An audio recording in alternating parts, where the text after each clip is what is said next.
Fasting और lack of energy में क्या संबंध है? क्या फास्टिंग हमें सचमुच कमजोर बना देती है? And last but not least, 24 या 36 घंटे के वाटर ओनली फास्ट के दौरान हमारी प्रोडक्टिविटी कम होती है या बढ़ जाती है?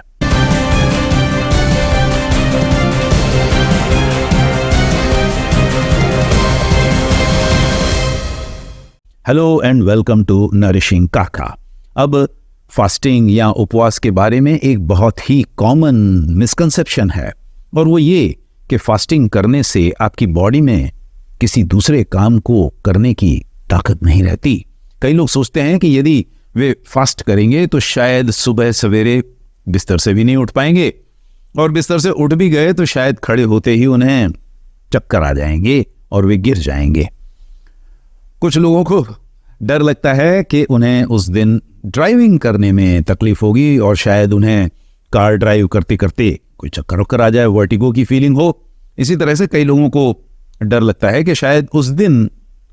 उनके दिमाग में कोई मेंटल काम करने की, कोई कॉग्निटिव काम करने की ताकत रहेगी या ना रहेगी। कई माताओं और बहनों को भी इसी तरह का डर होता है कि यदि वे पूरे दिन खाना नहीं खाएंगी तो बाकी लोगों के लिए खाना कैसे बनाएंगी, बच्चों को कैसे पालेंगी, घर के बाकी जिम्मेदारियों को कैसे निभाएंगी, and so on and so forth. अब मैं इस तरह की बातें सोचने वाले लोगों को कोई दोष नहीं देता, क्योंकि सच तो ये है कि लगभग 15 साल पहले तक जब मैंने खुद कोई फास्ट नहीं किया था तो मैं भी ठीक इसी तरह से उपवास के बारे में डरा करता था। लेकिन इस तरह के कई उपवास करने के बाद आज मुझे ये समझ में आ गया है कि ये मिसकंसेप्शन सिर्फ इसीलिए पैदा हो गए हैं क्योंकि लोग अक्सर ये भूल जाते हैं कि हमारे शरीर में एनर्जी का एक बहुत बड़ा भंडार ग्लाइकोजन और फैट सेल्स के रूप में जमा होता है। हमारे देश में ही आज की तारीख में अधिकतर adult Indians access wait, abdominal fat, belly fat, visceral fat और ओबेसिटी का शिकार हैं। और इनमें से अधिकतर लोगों की बॉडी में 1-2 दिन तो क्या 1-2 महीने के लिए सफिशिएंट एनर्जी उनकी फैट सेल्स में जमा होती है। और इसलिए जब आप 1 या 2 दिन से ज्यादा बड़ा फास्ट करते हैं तो आपकी बॉडी इन्हीं फैट सेल्स में से एनर्जी निकालती है और उसे इस्तेमाल करती है। जब आप डेली बेसिस पर दिन में 3, 4, 5, 6 बार खाना खाते रहते हैं, रिफाइंड कार्बोहाइड्रेट्स खाते रहते हैं, तो उनसे आपकी बॉडी को ग्लूकोज जैसी एनर्जी लगातार मिलती रहती है। लेकिन जब आप फास्टिंग शुरू करते हैं तो आपकी बॉडी सबसे पहले आपके लिवर में और आपकी मसल्स में जमा ग्लाइकोजन स्टोर्स में से ग्लूकोज मॉलिक्यूल्स को निकालती है और उन्हें यूटिलाइज करती है। जनरली आपकी मसल्स और आपके लिवर में इतनी एनर्जी जमा होती है कि उससे आपको कम से कम 1 दिन या 2 दिन का काम आराम से चल जाए। और एक बार जब वो ग्लूकोज मॉलिक्यूल्स खत्म हो जाते हैं तो उसके बाद आपकी बॉडी आपकी फैट सेल्स में मौजूद फैटी एसिड्स को एनर्जी में कन्वर्ट करके अपनी ज़रूरतों को पूरा करती है। यहाँ मैं खुद का अनुभव शेयर करना चाहूँगा। मैं पिछले कई सालों से 36 घंटे और 48 घंटे के फास्ट करता रहा हूँ। मैंने कई बार इसकी चर्चा की है, और किसी भी उपवास के दौरान मुझे अपनी एनर्जी लेवल में कोई कमी महसूस नहीं हुई। इनफैक्ट मेरा एक्सपीरियंस इससे ठीक उल्टा रहा है। उस दिन मेरी एनर्जी और भी ज्यादा बढ़ी हुई होती है, और न सिर्फ मेरी एनर्जी बढ़ी हुई होती है बल्कि उस दिन मैं अपने काम पर बेहतर तरीके से फोकस कर पाता हूं। मेरे दिमाग में कुछ अलग तरह के, कुछ नए तरह के out of the box ideas आते रहते हैं, और इन सब से मेरी प्रोडक्टिविटी बढ़ती है, कम नहीं होती। फास्टिंग के बारे में एक और भ्रांति या मिसकंसेप्शन ये है कि ये रिटायर्ड लोगों के लिए तो ठीक है, काम करने वाले लोगों के लिए बेकार है। जो लोग घर में बैठे रहते हैं, मेरे जैसे वीडियो रिकॉर्ड करते रहते हैं, तो वो तो कर सकते हैं, लेकिन जो लोग बाहर जाके काम करते हैं वो फास्टिंग कैसे करेंगे? अब यहाँ पे सबसे पहला एग्जाम्पल तो मैं अपने मुस्लिम भाइयों और बहनों का देना चाहूँगा, जो कि पवित्र रमज़ान के महीने में लगातार 30 दिनों तक रोज़ा रखते हैं, हर साल रखते हैं, और उसके दौरान वे पूरा दिन घर में बैठे तो नहीं रहते। उनमें से अधिकतर लोग काम वाले लोग हैं, अपने घर से बाहर जाकर पूरा दिन हर तरह का मेहनत मशक्कत का काम करते हैं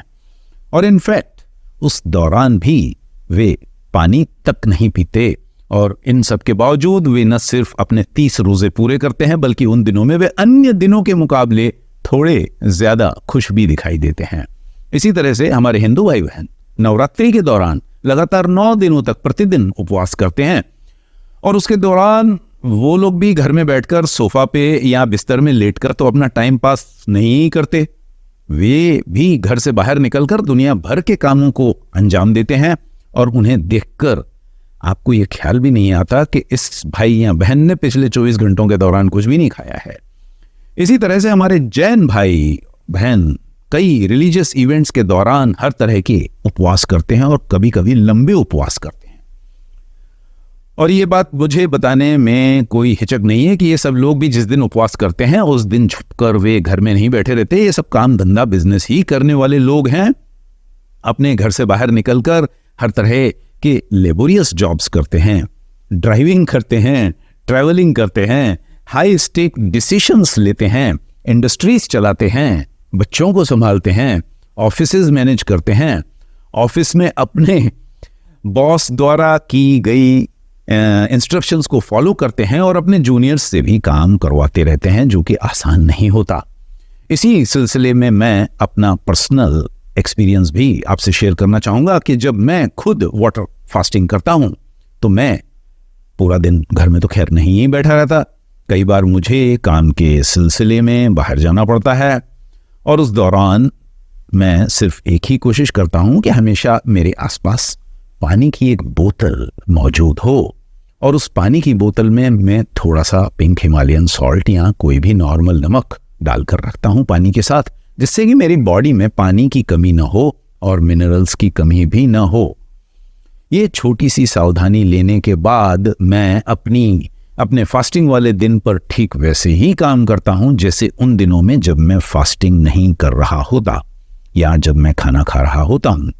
और वैसे तो इस चैनल पर मैं जब भी उपवास की बात करता हूं तो वो 24 घंटे का या 36 घंटे का या 48 घंटे का होता है, लेकिन मैंने अपनी पर्सनल लाइफ में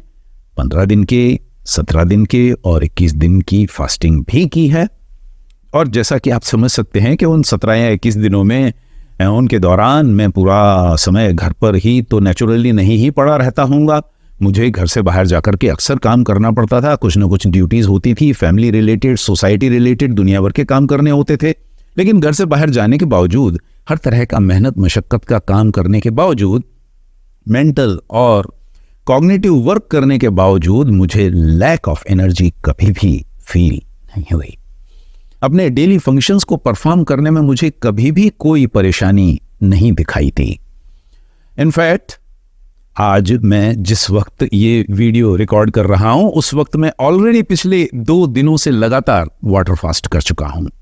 और इस वीडियो को रिकॉर्ड करते समय तक मैंने लगभग 65 घंटे का वाटर ओनली फास्ट कंप्लीट कर लिया है और पिछले 2 दिनों के दौरान मैंने अन्य दिनों के मुकाबले ज्यादा काम किया है। और इस वक्त भी जब मैं ये वीडियो रिकॉर्ड कर रहा हूं तो जैसा कि आप देख सकते हैं कि मुझ में एनर्जी की कोई कमी तो नहीं ही दिखाई देती। और मुझे तो छोड़ दीजिए, मैं तो एक छोटा सा इंसान हूं, लेकिन अमेरिका में, कनाडा में, जर्मनी में ऐसी कई बड़ी $1 बिलियन रेवेन्यू वाली कंपनीज हैं जिनके सीईओज या chief executive officer regular fasting करते हैं और ये साबित करते हैं कि फास्टिंग आपकी काम करने की किसी भी हसरत में रोड़ा नहीं बनती। तो इन सब बातों का तत्व यही है कि जहां तक इंटरमिटेंट फास्टिंग या 24 घंटे या 36 घंटे या 48 घंटे के फास्ट का सवाल है, आपको फास्टिंग की वजह से लैक ऑफ एनर्जी के बारे में चिंता करने की कोई ज़रूरत नहीं है। इनफैक्ट एक बार जब आप 24 घंटे का फास्ट कर लेंगे तो आप हैरान रह जाएंगे अपनी बॉडी में एक्स्ट्रा एनर्जी की मौजूदगी देखकर। आप हैरान रह जाएंगे अपने माइंड की फ्रेशनेस देखकर, अपने ब्रेन की शार्पनेस देखकर। याद रखिए कि हमारे देश के कुछ सबसे बड़े महान विचारकों ने, सबसे बड़े थिंकर्स ने फास्टिंग की है और लगातार की है। यदि हम गौतम बुद्ध, वर्धमान महावीर और महात्मा गांधी के जीवन को नजदीक से देखें तो हमें ये जानने और समझने में जरा भी परेशानी नहीं होगी कि फास्टिंग दरअसल लैक ऑफ एनर्जी नहीं बल्कि एक एबंडेंस ऑफ एनर्जी क्रिएट करती है, आपके दिमाग के बंद दरवाजों को खोलती है।